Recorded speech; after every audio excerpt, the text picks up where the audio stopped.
Hello, this is John Kranz with Consim Press, and this video tutorial is going to be focusing on attempting an additional round of combat in the game.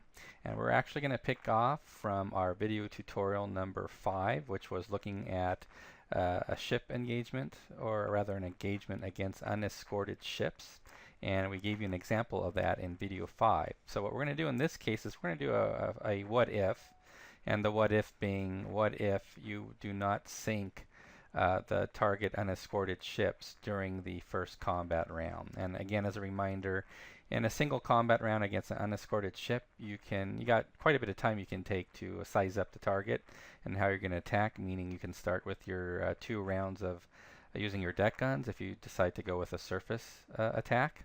So you can start with your 2 ammo rounds of deck guns, and then if that doesn't finish the job, you can then proceed to either pick the aft torpedo tube area or the forward torpedo tubes, and then you have to decide how many of those torpedoes you want to let loose as a salvo. And if that still doesn't do the job, you have the option to fire from the other side of the torpedo or of the submarine. So if you fired forward torpedo tubes and they didn't finish the job, you could fire from the aft torpedo tube area. So what we're going to do is, for instance, where you see here from this U-boat display mat, I've fired all my forward torpedo tubes, and we've also fired 2 rounds of our deck gun ammo, because we have a total of 10 rounds to begin with, and we have 8 rounds left. And I'm actually going to go ahead and remove this. Let's assume we also had fired off one of our aft torpedoes, and the end result of all this, given the unescorted ship engagement, as you look here, was, let's assume we had a large freighter that weighed over 10,000 tons, and with all the different with the deck gunnery fire and with all the torpedoes we fired, let's say with torpedo duds getting in the way, hurting us, etc., that we only took this large freighter down to basically gave it 3 out of 4 hits. So it has 1 hit left, 1 point damage left that it can absorb. And obviously this is a prize that we'd like to go ahead and capture. And as a reminder, we're doing a surface, or we did a surface attack against this large freighter, unescorted. It was daytime, and it was done at close range. So let's now go to the rules. You can go to the printed rule booklet, or in my case, I'll use the PDF. And if I go, just scroll to the very back of the index of where we're going to go. Additional round of combat is rules case 9.4.3. So let's go ahead and navigate back to that area right now. So let me just scroll down, and here we go. Case 9.4.3. So you want to read this carefully. Basically, an additional round of combat can only be conducted against unescorted targets. This would never be an option for you as a player if you're having an engagement against escorted ships or ships with escort, under escort. So this is purely an option that only exists to you whenever you're involved in a ship engagement where the encounter result was a single ship, or perhaps 2 ships, or a tanker. But it doesn't specify any escort on the table, so that means they're unescorted. So as we read this rule here, we see that we can attempt an additional round of combat by going rolling on the encounter chart. And then what I want to really cover for you is what happens if things go poorly. So in effect, it's not a sure thing when you're up against unescorted ship targets. You really need to sink those ships in the first round. If you don't, and you want to still try to sink those that ship, or multiple ships if there's 2, happens to be 2, you're really tempting fate a little bit, as I'm going to demonstrate to you now. So just to return to our example of play, we have a large freighter that's been damaged, which we have right here. So I'll just sort of flip it down like that, and it's got 1 hit it can take left. I've used an entire combat round, and now I've decided I want to attempt an additional round of combat because I'm currently engaged against an unescorted ship target. So to do that, I'm going to go ahead and go back to the encounter chart, the E1 encounter chart, and I'll zoom in here just a little bit so you can see it. And what we have here is we have a table called additional round of combat. And I'm going to just move this up a little bit because we have a few modifiers. So you can see here, going to be rolling 2d6. And if you roll low, there's a chance, obviously, that things are going to go awry. If you get escort or aircraft, that means you're going to get interrupted, and your U-boat's going to come under immediate potential attack here, based on what you roll. And there are just a few modifiers here. So if you look at the bottom, we look at the time of the date of the patrol assignment. Again, we're October of 1940 for play purposes, so we don't have any negative modifiers for the years 42 or 43. Also, we're not presently in a transit box that's Gibraltar passage, so I am not rolling an additional modifier if it is the Gibraltar passage transit box. It is not. So we actually have no modifiers for the additional round of combat table.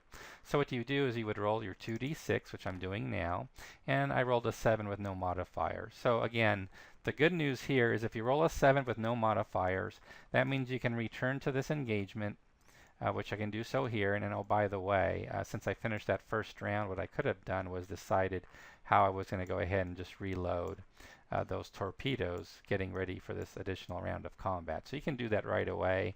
We finished the first round. We're not under any type of an immediate attack. We're actually rolling to see if we can do an additional round of combat. So that means I've got time to move up these items in order to reload my torpedo tube. So basically all our front and aft torpedo tubes are reloaded. I could have gone with some electric torpedoes in the front. I just elected not to, and I just took what the steams that I had left. So that's just to tell you where we are at this time at the point of rolling to see for this additional turn of combat. Since I was successful, what I would do now is I would go back and I would do another round of combat against this large freighter, and I would almost assure you that it's going to get sunk, because what I could apply again against an unescorted ship is I could do 2 full rounds, 2 full ammo rounds would fire first at the large freighter. I would resolve that first, and then I could use, for example, 1 or more of my forward torpedo tubes could fire as well. So chances are, if you make it through additional round of combat, more likely than not, you will be sinking that target that's left. However, let's go through another scenario so we can see how the rule works. Let's assume I rolled a in this case, we did an aircraft encounter in our video number 6. So if I had rolled a 4 or 5, that means you would immediately proceed to what we did with the video number 5. You would go ahead and resolve that aircraft encounter. Again, just see video clip number 5 to see how that's taken care of. In effect, I lose my chance to engage that ship further. The aircraft has basically engaged me. I'll never get a chance to do an additional round of combat against that lone unescorted ship because aircraft has showed up. I just have to survive the aircraft attack so I can get to the end of the encounter and move on to the next travel box, perhaps then in my patrol assignment. But for this instance, let's assume we rolled a 3 or less. So we rolled an escort. What does that mean? Well, that's bad news. If you look on here, it says an escort detection, you have to resolve an escort detection immediately, regardless of what range the U-boat is to the target. So if you recall in the rules, we talk about timing. When do you check for escort detection when you're up against an escorted target? Well, the big risk there is if you attack at short range, or close range rather, you have to roll first for the escort detection before you can even try to fire your torpedoes. But in this case, if I was medium or long range, I could fire first. So what's basically happened is an escort has showed up on the scene right away, so we have to roll immediately for escort detection. And I still have to check for escort detection beyond that first automatic roll. So it's like double jeopardy in effect. So I'm actually rolling for or checking for encounters 1 additional time than normal. And I'm going to explain to you how that works now. So let's go back to our chart here, and we're going to focus now on this U-boat mat, because what's basically happened now is an escort has just shown up on the scene. And I'm not going to be using the optional rules for the variable escort quality, so we're just going to say an escort is now on the scene. We now have an escorted target. Bad news for me, because what that means now is that I'm going to have to do an immediate roll for an escort detection. Now, one thing I want to point out about the rules, and this is really a clarification, we mentioned in the rules and we mentioned in past videos that you can only engage escorted targets from the surface with a night surface action. This is, I would say, somewhat an exception to that rule of how this has transpired. Basically, we did a daytime surface engagement because the ship was unescorted. So we could actually be at the surface during the day. That's the only way you could do that, actually, is be at the surface during the day as against an unescorted target. But what's happened suddenly now is an escort is suddenly on the scene, and I'm caught here at the surface during the day. And if you remember from the rules, well, you can never be at the surface during the day against against escorts or ships under escort. So what we've basically modeled here, and the way you would play this out, is once that escort has arrived on the scene, the U-boat actually saw it from a distance in terms of what's actually transpired. It's not like it just got sprung on it like an aircraft encounter. So that U-boat saw that escort coming in. So basically that concept of you being at the surface is now no longer valid. You are now considered submerged. As the U-boat player, you are now in a submerged state. It is daytime and you are automatically submerged because that escort showed up. Now, if it was a night surface attack, arguably you could still be on the surface. But for day, you're always going to be submerged if an escort shows up. So what we have to do now is the escort has showed up, and per the rules here, it says you have to do escort detection immediately. Bold in italics here, so you cannot skip that step. So let's go ahead, and we're going to go ahead and check for that now to see what happens. So we're going to switch over to our torpedo and gunfire table. So we're going to bring this up, and what we're doing is we're doing escort detection, and it has to be done immediately. So we look here under escort detection chart, and we look for any possible modifiers. It's 1940, so we have no modifiers there. Again, the ship is no longer at the surface, so there's no modifier for being at the surface. We are considered submerged at this point. And looking through this list, I really do not see any issues with what's on this table. There's going to be one exception to that, and that is we are going to have a die roll modifier. We had G7A torpedoes during the day, and in the previous combat round, we did fire G7A type torpedoes. It was the steam type, not the electric, which left a wake. So we are going to be applying a +1 modifier to this die roll. We're also at close range. That is the second modifier that applies to this die roll. You cannot change your aspect. Let me go back to the U-boat. We are not changing our aspect to the target for an additional round of combat. It remains constant. You are basically locked in at close range. You were originally locked in at the surface. That would not change normally, but once the escort shows up, you are considered submerged. So we have to take under consideration we are at close range. So we've got two modifiers. We've used G7A steams in the previous round to leave a wake, and we are at close range. So we're going to add +2 to the dice and roll now on this table for escort detection. I rolled a 7 + 2, which is a 9, which is detected. So what happens with a detected means we get to roll on the escort air attack E3 chart, and we would resolve that. Now, one thing I want to make a note about, let's assume we had rolled extremely low and we had not been detected with that first die roll. What would happen next?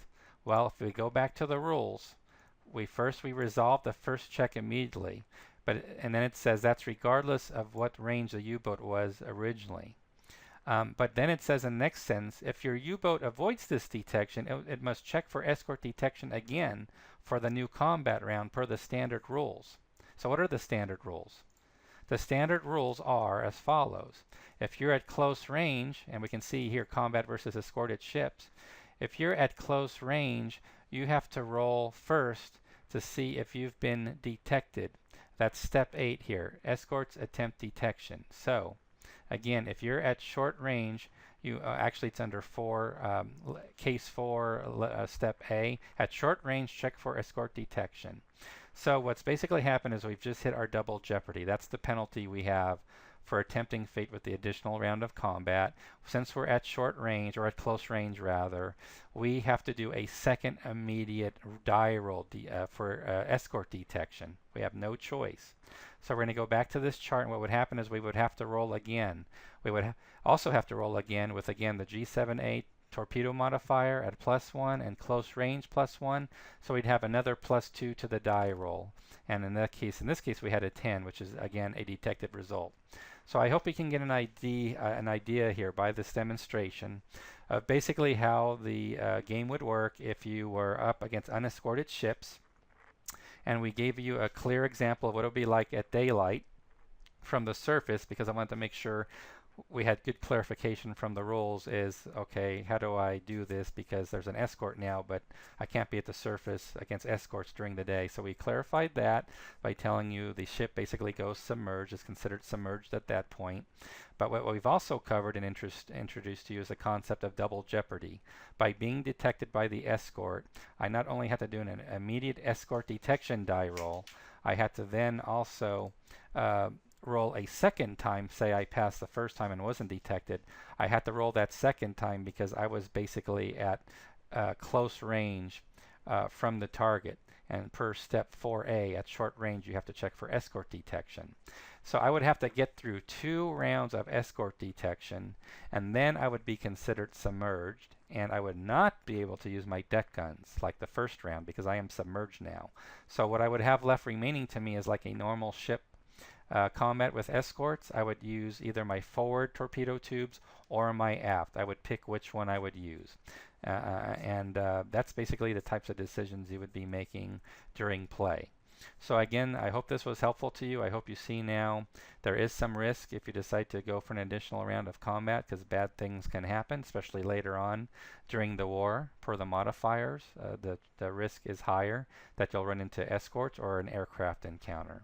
And I hope this video was helpful to you.